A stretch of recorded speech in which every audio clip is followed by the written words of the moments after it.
नमस्कार दोस्तों। आत्मा और भूतों की दुनिया बहुत रहस्यमय होती है, लेकिन कुछ लोग इस पर विश्वास करते हैं तो कुछ सिर्फ इसे कल्पना मानते हैं। लेकिन कभी कभी कुछ ऐसी घटनाएं हो जाती हैं जो हमें मजबूर कर देती हैं ये मानने के लिए कि आत्मा का वजूद सच में होता है।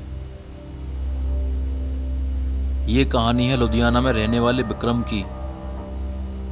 विक्रम एक बिजनेसमैन था जो अपने काम के सिलसिले में पूर्व अफ्रीका के नैरोबी शहर में अपनी पत्नी रीमा के साथ रहता था। एक बार रीमा को कुछ जरूरी काम से भारत लौटना पड़ा। लुधियाना पहुंचते ही अचानक उसे दिल का दौरा पड़ा। उसे अस्पताल में भर्ती कराया गया, लेकिन लाख कोशिशों के बावजूद रीमा बच नहीं सकी। मरने से पहले उसने अपने पति से कहा था, अगर मुझे कुछ हो जाए तो मेरी अंतिम क्रिया पूरी विधि से करना। विक्रम ने ठीक वैसे ही किया, लेकिन कुछ समय बाद विक्रम खुद बीमार पड़ गया। डॉक्टर्स ने उसे लंदन जाकर इलाज कराने की सलाह दी। लंदन के अस्पताल में जांच हुई तो पता चला कि बीमारी गंभीर नहीं है, आराम करने से ठीक हो जाएगी। रात को वो होटल लौट आया। जैसे ही कमरे का दरवाज़ा खोला, उसे लगा जैसे कोई अंदर पहले से मौजूद है। आगे जाकर देखा तो बेड पर उसकी पत्नी रीमा बैठी थी। वही रीमा जो अब इस दुनिया में नहीं थी। वो डर के मारे कांपने लगा, आवाज़ तक नहीं निकल रही थी। रीमा मुस्कुराकर बोली, तुमने मेरा अंतिम संस्कार बहुत अच्छे से किया, मैं बहुत खुश हूँ। दक्षिणा में दी अंगूठी भी देखी मैंने।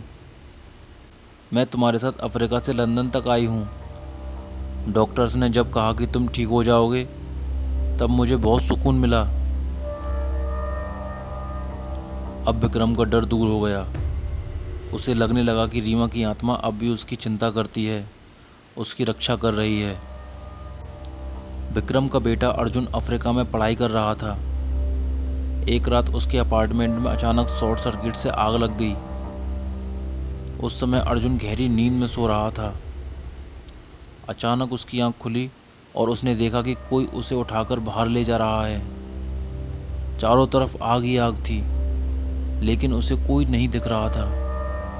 वो बस हवा में उड़ता हुआ महसूस कर रहा था। बाहर आने के बाद जब होश आया, तब उसे समझ नहीं आया कि उसे किसने बचाया। बाद में जब उसने ये बात अपने पिता को बताई, तो विक्रम ने रोते हुए कहा, बेटा तुझे बचाने कोई और नहीं आया था, वो तेरी माँ थी।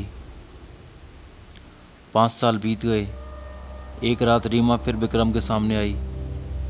अब मेरा समय पूरा हो गया है, तुम अब ठीक हो, बेटा भी सुरक्षित है, अब मुझे जाना होगा। विक्रम की आंखों से आंसू बह निकले। उसने रीमा को गले लगा लिया। कुछ पल के लिए ऐसा लगा जैसे रीमा सच में जिंदा हो, और फिर अदृश्य हो गई।